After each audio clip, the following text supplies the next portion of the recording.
Good afternoon, ma'am. Good afternoon.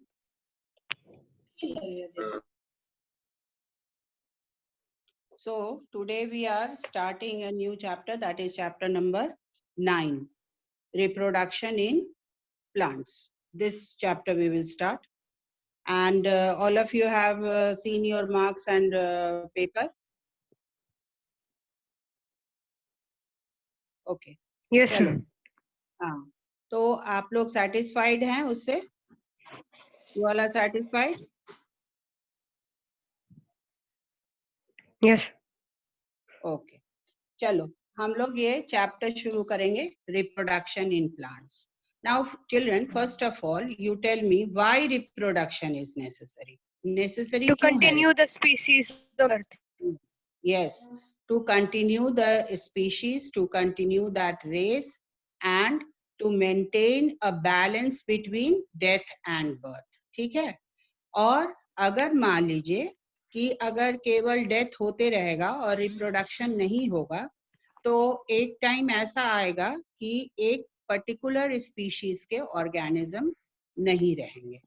तो to maintain its species, this process is also a part of our life. ये भी हमारे life का एक part है. एंड वी ऑल नो कि all the living organisms, they have got a definite lifespan. Lifespan you all understand? Lifespan Yes, ma'am. समझते हो? एक उम्र होती है, एक Yes, ma'am. पर्टिकुलर एज होता है कि जिसके बाद may be that particular organism can survive, and it is not but fixed. ये fixed नहीं है, लेकिन एक लाइफ Average. स्पैन, हाँ, ये एक एवरेज ड्यूरेशन होता है कि कौन सा स्पीशीज का लाइफ स्पैन कितना हो. ठीक है? तो हियर नो ऑर्गेनिज्म, जो भी ऑर्गेनिज्म इस अर्थ पे आया है, दे हैव टू डाई. कभी भी वो फॉर एवर के लिए नहीं हो सकता है. They can't B, either it is a human being, either it is a plant, either it is an animal. आप देखते होंगे कि we human beings have got brain. तो हम लोग क्या करते हैं, कोई अगर बीमार पड़ता है तो उसको हम लोग ट्रीटमेंट देते हैं, मेडिसिन देते हैं, but still some situation comes in our life कि कोई आपका बहुत क्लोज को डेथ होता है, या उसका he might not be surviving. तो that is known as the life span. उसका उतना ही ड्यूरेशन था लाइफ का, इसलिए उसका कोई भी मेडिसिन उसमें काम नहीं किया. Now but it is the same case with the other animals also. Animals के केस में तो उसका जो लाइफ स्पैन होगा और उसके थोड़ा इधर उधर करके वो उस लाइफ स्पैन के ड्यूरेशन में उसका death, that is must, it is and it is necessary also. अगर बर्थ रेट ज्यादा हो जाएगा तो क्या होगा, अर्थ पे एक पर्टिकुलर स्पीशीज का ही only that species will only survive and it will take the other species as is food also. क्योंकि to maintain the food chain also in the jungle or in the forest, this is reproduction rate and this मतलब birth rate and death rate should be maintained. वो maintained रहना चाहिए ताकि all the living organisms survive comfortably. Then after that we have the point that this ability to reproduce is the common characteristic of all living organisms. The process by which living organism can produce more of their own kind is known as reproduction. उस process से, जिस process से ये अपनी तरह के और species को produce कर सकते हैं, उसको reproduction. We will study this chapter in detail, and it is concerned with plants. In this chapter, we are not dealing with the animal reproduction. That you will study in class 8. So when we see a plant, हम लोग एक plant देखते हैं, plant में अलग अलग parts देखते हैं, flower, stem, leaf, root, bud. These all are the different parts. And the plant which is above the root, उसको हम लोग क्या बोलते हैं, वेजिटेटिव पार्ट बोलते हैं, जैसे leaf, stem, branches, bud, these all are the vegetative part. लेकिन उसके उसी पार्ट में आपको एक पार्ट ये भी है जो कि फ्लावर है, और flower is there for the reproduction. But in the when we talk about plant, then we can say that the plant has got two types of reproduction. One is known through its vegetative part, and the other is through the sexual mode, that is through the flower. Then here, when we talk about vegetative part, that is included in asexual reproduction. तो basic mode आपका क्या है? दो तरह का है, asexual and sexual. Okay. So here in asexual category, when we talk about asexual category, अगर आपको कोई पूछता है कि plant में कितने तरह का reproduction होता है, तो आप क्या बोलोगे? Two main types of reproduction. First is your asexual mode. Today we are going to deal with this asexual mode of reproduction. और इस asexual mode में और बहुत सारे आपको types हैं. पहला type क्या है? In asexual mode, it is divided again into a category known as budding, fragmentation, spore formation, and then vegetative propagation. When we talk about vegetative propagation, then that is also divided into several branches. So अभी हम लोग पहले deal करेंगे कि what is asexual reproduction. Asexual reproduction है क्या?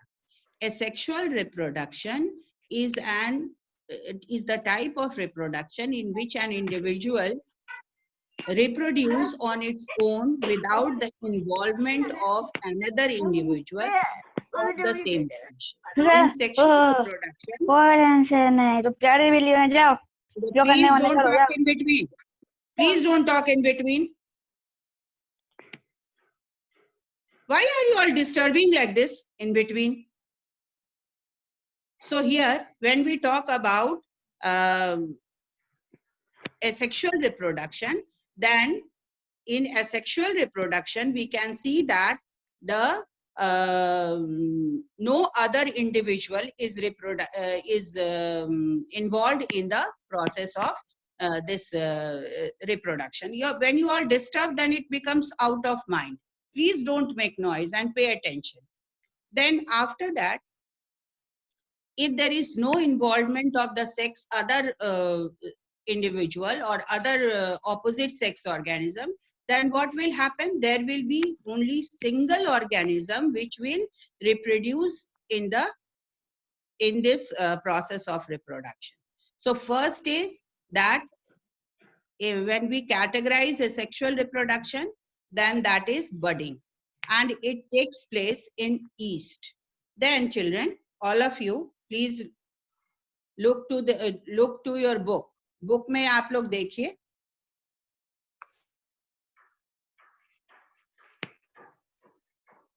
Book में आपको दिख रहा होगा कि आपका जो ईस्ट है उसमें एक बड की तरह प्रोट्रूबरेंस होता है.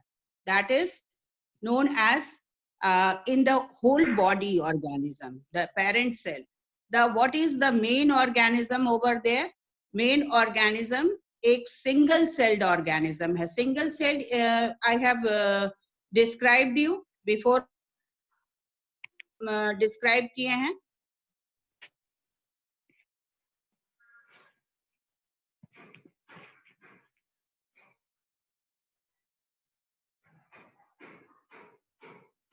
You that in single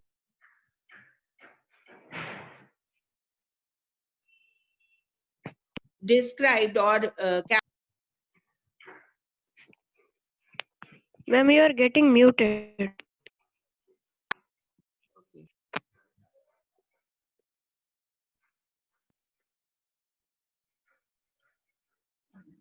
Is it okay? Yes, sir. So here in single celled organism, all the life activities are carried out through a single cell. सारा life activity आपका single cell से carry होता है. ठीक है? So here what happens in the single cell? a small bud-like outgrowth takes place in the nucleus of the yeast cell, and the nucleus there gets divided into daughter nuclei, और वो daughter nuclei की तरह divide होता है. But it is not all of a sudden. ये all of a sudden नहीं होता है. कैसे होता है? Slowly and gradually you can see that that outgrowth which is having a part of the nucleus is getting divided by bending it, having a curve in it, and after that that gets detached. वो detach हो जाता है, और one part of the nuclei goes to the bud and the other part remains in the parent cell. वो parent cell में रह जाता है. ठीक है? तो that is known as after that, when it is full growth takes place, full growth of the organism takes place in the bud form, then it itself gets detached from the mother cell. So, or parent cell you can say. And it takes a period of time, 4 or 5 days, short period of time in getting detached from it. And this process is known as budding. इसको हम लोग क्या बोलते हैं? Budding बोलते हैं. Budding. ठीक है? ओके. उसके बाद आपका आता है ये डू यू नो. इस डू यू नो में क्या लिखा हुआ है कि probiotics are dietary supplement containing potential beneficial bacteria और yeast. Some probiotic supplements use the yeast Saccharomyces boulardii to maintain and restore the natural flora in human intestine. So this sometimes you might have seen children that these probiotic drinks are also available in the market. ये market में भी available होता है. और कैसे available होता है? ये available हो जाता है,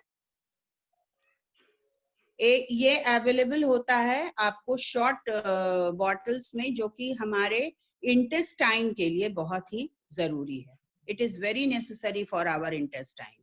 और sometimes it contains this probiotic drinks contains beneficial bacterias which are very good for our intestine. और इसको हम लोग बैक्टीरिया और ईस्ट सप्लीमेंट प्रोबायोटिक्स के यूज ये फॉर्म में ले सकते हैं.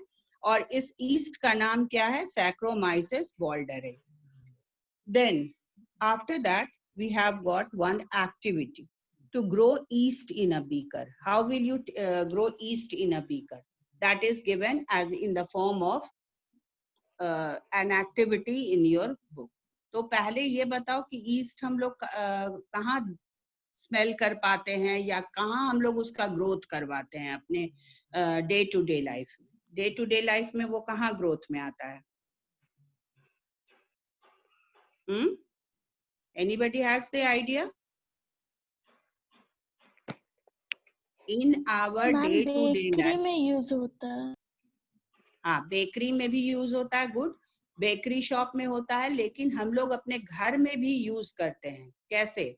जब आपके घर में कोई इडली और डोसा का बैटर बनता है तो आप लोग क्या करते हो? मम्मी उसको बैटर को बनाकर और कुछ आवर्स के लिए छोड़ देती है एनवायरनमेंट में. तो जब आप देखते हो अगर टेम्परेचर आपके रूम का टेम्परेचर मतलब समर सीजन में ज्यादा होता है तो वो जल्दी फर्मेंट होता है. उसको क्या बोला जाता है? Fermentation. That process is known as fermentation. लेकिन उस फर्मेंटेशन के क्रम में आपके उस बैटर में ग्रोथ होता है इस ईस्ट का. ठीक है? लेकिन आप इसको बेकरी शॉप से खरीद भी सकते हो, और ये डेड पोजीशन में, वो जब इनएक्टिव पोजीशन में वो बेकरी शॉप में मिलता है. और उसको करना क्या है आपको कि take about 100 milliliter of lukewarm water in a beaker and dissolve 1 teaspoon of cane sugar in it. Okay? cane sugar समझते हो ना? जो ब्राउन शुगर टाइप का होता है उसको cane sugar बोलते हैं. उसके बाद add a few drops of dry yeast available in the bakery shop or chemist. Yeast cakes available at some bakery shop can also be used. Mix well and cover the mouth of the beaker with a lid of aluminum foil. Leave it undisturbed for 24 hours. Then you will observe bubbles rising in the solution and forming at its surface. Or fourth forming at its surface means when it will grow, जब वो multiply करना शुरू कर देगा तो देखोगे कि आपका जो कंटेनर अगर छोटा है या आपका बीकर छोटा है और उसमें आप ज्यादा क्वांटिटी डाल दिए हो तो वो पूरा उफन के नीचे आने लगेगा उस कंटेनर से और एक पर्टिकुलर टाइप ऑफ स्मेल आ जाता है उसमें और वो स्मेल से हम लोग को पता चल जाता है और जो बैटर बनाए हो या इसको अगर डाल दी ईस्ट लेकर आप ल्यूकवार्म वाटर में डाले हो तो एक पर्टिकुलर स्मेल निकलेगा उसमें से उससे हम लोग को पता चल जाता है कि इसमें मल्टीप्लिकेशन हो गया है मतलब ये this has become ready to multi और this has already multiplied in that environment तो उसमें क्या क्या एनवायरनमेंट चाहिए ल्यूक वार्म वाटर डालने से वो क्या होता है जल्दी मल्टीप्लाई कर सकता है it can multiply faster then you have to take a drop of this solution in a clean glass slide एक glass slide पर इस solution को रखिए और you make use methylene blue to stain the yeast cell और methylene blue से stain करके और stain मतलब methylene blue solution आप लैब से डालिएगा लेकर तो वो उसमें एक कलर आ जाता है कलर इसलिए हम लोग करते हैं किसी भी स्लाइड को बनाने में we make the color because or we make it colorful because when we will keep it under the microscope it will be more prominent वो ज्यादा अच्छी तरह से दिखे ठीक है then cover it with a glass cover slip एक पतला उसमें स्क्वायर और round colour transparent cover slip भी आता है जो कि लैबोरेटरी में अवेलेबल होता है उससे उसको कवर करके फिक्स कर दिया जाता है ताकि वो जब हम लोग माइक्रोस्कोप के अंदर डालें तो वो हिले नहीं और observe the yeast cell on the glass slide under microscope to see the different stages of budding और उसमें आप लोग को budding का stages बहुत clearly दिख जाएगा कि पहले एक सेल है फिर किसी में छोटा सा बड निकला हुआ है किसी में बड़ा बड निकला हुआ है कोई बड डिटैच्ड है बॉडी से पेरेंट बॉडी से तो इस तरह से हम लोग एक्टिव करके ईस्ट को एक्टिवेट करके और उसके बाद उसको हम लोग स्लाइड बनाकर उसके स्टेजेस को एग्जामिन कर सकते हैं माइक्रोस्कोप में ठीक है this point is clear to all of you yes sir चलिए अब हम लोग आ जाते हैं दूसरा पॉइंट पे that is fragmentation This is the second type of asexual reproduction. ये second type of asexual reproduction है और ये second type में हम लोग क्या देखते हैं कि ये this type of fragmentation is seen in Spirogyra which is a type of alga. वो एक alga है alga कभी आप लोग देखे हो डे टू डे लाइफ में यस सर कहाँ देखते हो मैम कहीं कहीं पानी जमा रहता है तो मैम वो एल्गा होता है मैम बहुत सारा ग्रीन ग्रीन हाँ जो ग्रीन लेयरिंग बन जाता है near the source of water that is your alga वैसे स्कम और पॉन्ड्स में तो हम लोग देखते ही हैं लेकिन ये ऐसे भी नॉर्मल कंडीशन में भी जहाँ पर हमेशा पानी जमते रहता है वहां पर एल्गा का हम लोग ग्रोथ देख सकते हैं and it is a type of and it is found in stagnant water समझते हो तुम लोग यस मैम जिसमें वाटर करंट्स ना हो जो फ्लो नहीं कर सकता है that is not flowing that is known as stagnant water so then it has got a green color a green thread like a structure is that when you will see it take a bit of it and put it under the microscope by fixing through the glass slide then आप लोग देखिएगा कि ये actually जो एक bunch की तरह दिखता है that is not the actual structure of alga वो actual structure नहीं है वो आपको थ्रेड नुमा है और वो आप इस बुक के जो पेज नंबर 131 में देखो उसका डायग्राम दिया हुआ है and it is like a fragment वो एक लंबा लंबा पतला स्ट्रिप्स की तरह और ये आपको जब हैवी करंट फ्लो करता है या अगर कोई हार्ड चीज से वो ये हो गया, दब गया या कुचल गया, तो वो क्या हो जाता है, उसका फ्रैगमेंट्स ब्रेक कर जाता है. Then these fragments grow and develop into new individual. तो ऐसा नहीं होता है कि वो फ्रैगमेंट अगर ब्रेक कर गया तो वो फिर डेड हो जाएगा. It will not be dead. वो small fragment also if it is having a nucleus, उसके पूरे पार्ट में न्यूक्लियस रहता है. तो न्यूक्लियस क्यों रहता है? क्योंकि nucleus is the controlling organ of the cell. Nucleus से हर चीज कंट्रोल हो सकता है, ठीक है. तो वो छोटा सा भी पोर्शन अगर उसका रह जाएगा कहीं भी, then that fragment will develop into another bigger fragment. वो bigger fragments में develop कर जाता है. As this process continues, the whole pond may get covered by a green scum. Or this is a very prominent thing that when we see stagnant water standing still for a few days, then it becomes green. Then what is that green color? That green color is the development of the alga. Then हो गया, यहाँ तक समझ गए? All of you have understood this? Yes, sir. Then comes spore formation. Spore formation एक जब आप लोग को हम ट्राई करने भी बोले थे फर्स्ट चैप्टर जब न्यूट्रिशन पढ़ाए थे, तो कि एक ब्रेड ले लो और ब्रेड पर थोड़ा मॉइस्ट करके उसको ब्लैक कलर के कपड़े से रैप करके किसी डार्क प्लेस पर रखो. आप देखोगे कुछ दिन के बाद, 4-5 डेज के बाद, उसमें एक पाउडरी टाइप ऑफ ग्रोथ हो जाता है, जिसको हम लोग क्या बोलते हैं, स्पोर. उसको स्पोरेंजिया बोला जाता है. And that when you, even if you will touch with your hand, that powder like substance will stick. हालांकि वो powder like substance है, but it is like a growth. वो भी एक growth है और जिसका structure हम लोग bread mold की तरह देख सकते हैं. मतलब वो अपना nutrition कहाँ से ले रहा है? It is taking the nutrition from the bread. वो अपना bread से nutrition ले रहा है. इसको हम लोग थोड़ा रीड कर लेते हैं. It does not take long for this botany growth to turn into minute pinhead like structures of bread mold. These are called sporangia. इसको sporangia बोला जाता है, singular sporangium. As they have spores in them, उसमें spores होता है. The spores are thick-walled, microscopic, asexually reproducing bodies. They are carried by wind and keep floating in the air.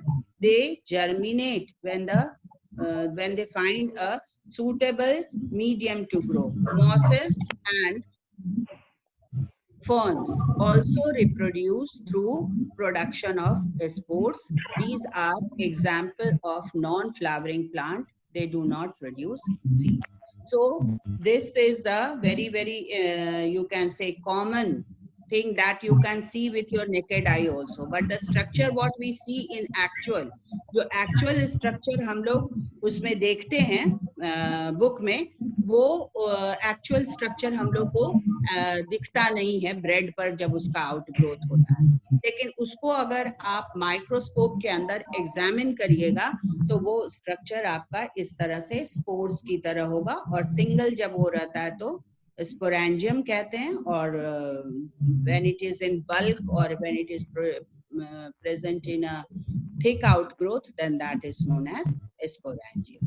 Or they can be carried away by wind because it is very light. वो बहुत light है and can keep floating in the air. Why?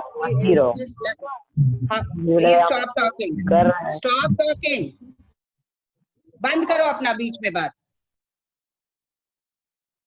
Then after that, this sporangia can be, although it is thick-walled, but it can be carried away by wind and keep on floating in the air. और mosses और ferns भी इस तरह से reproduce कर सकते हैं. आपके पास एक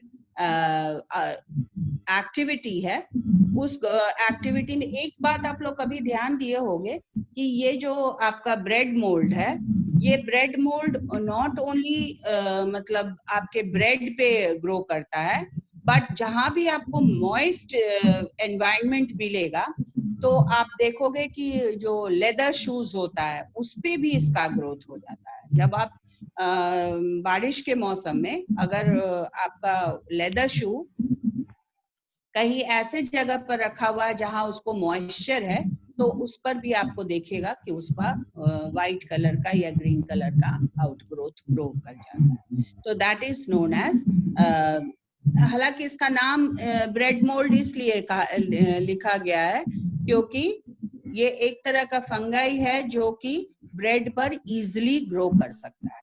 अब एक्टिविटी 2 में हम लोग देखते हैं कि इसमें क्या दिया हुआ है। To make your own microbe garden, take a piece of bread and moisten it with water. Place it in a deep glass dish and cover it with a lid. Keep it in a warm, moist place for 24 hours. Observe the piece of bread occasionally. You will see a cottony growth appearing on the bread. If you keep this bread for a few more days, you will observe that the cottony growth seems to be developing colored patches that are due to formation of tiny pin head-like structures. These tiny pinheads are a sporangia that contains spores, just like a garden as has many different types of flowers. Your microbe garden will contain different varieties of fungi collectively called bread. उसको collectively bread mould कहा जाता है। हालांकि इस तरह का जो garden हम लोग बनाएंगे वो हमारे लिविंग एरिया से काफी दूर होना चाहिए because it is not very useful. Perform this activity under adult supervision. Do not bring your face too close to the bread piece. Use a hand lens to observe. This garden will have to be disposed of in about a week time. इस garden को आपको dispose भी कर देना है जल्दी, ठीक है? Now here vegetative propagation, types of vegetative propagation we will deal tomorrow. ये हम लोग कल डील करेंगे। अभी जो आपको हम पॉइंट्स बताए उतना पॉइंट्स आपके लिए क्लियर था? Yes ma'am. ओके, किसी को कोई प्रॉब्लम? एनीबॉडी? ओके, एक क्विक रिवीजन हम आपको दे रहे हैं। क्विक रिवीजन में पॉइंट्स हम एक बार रिवाइज करवा देते हैं। We have got two types of reproduction. First of all, reproduction is the ability of the species to produce more of its own kind. Then after that, types of reproduction in plant, basically it is of two types. First is asexual and second is sexual. In asexual, we have got 4 types of reproduction, that is budding, fragmentation, spore formation and vegetative propagation. Today we have dealt with budding, fragmentation and spore formation. So all of you please read it. इसको read करिएगा आप लोग घर में और important points को mark करके और याद कर लीजिएगा. Just learn it. ठीक है? नेक्स्ट आप लोग का जो भी साइंस का टेस्ट होगा उसमें आप लोग का ट्रांसपोर्टेशन इन, हम लोग मोशन एंड टाइम कर लिए थे ना टेस्ट में, मोशन एंड टाइम का टेस्ट हो चुका है ना? Yes ma'am. आप लोग अब आएगा नेक्स्ट टेस्ट में ट्रांसपोर्टेशन इन प्लांट्स आएगा। This chapter we will slowly continue, but chapter आएगा आपका ट्रांसपोर्टेशन, ठीक है? ओके मैम, संडे टेस्ट में मोशन का नहीं हुआ है? हाँ हो गया है बेटा, 11 तारीख को टेस्ट हुआ। नहीं हुआ है? No ma'am. He has to purchase the... कौन कनेक्ट कर दिया है दूसरे के टीचर के साथ? आपको हम बता चुके हैं 11th को जो टेस्ट हुआ था 11 तारीख को, just after your half yearly, तो उसमें मोशन एंड टाइम चैप्टर ही हुआ था, याद करो तुम लोग। यस हमको तो वही याद है। आई विल सी, हम देख लेंगे अपना क्वेश्चन पेपर जो हम बनाए थे उसमें, उसके बाद हम आपको कंफर्म करेंगे। लेकिन मुझे याद है कि मोशन एंड टाइम हो चुका था, आपको ट्रांसपोर्टेशन से टेस्ट देना है, ठीक है? Tomorrow I will tell you. जो भी फाइनल होगा, ठीक है।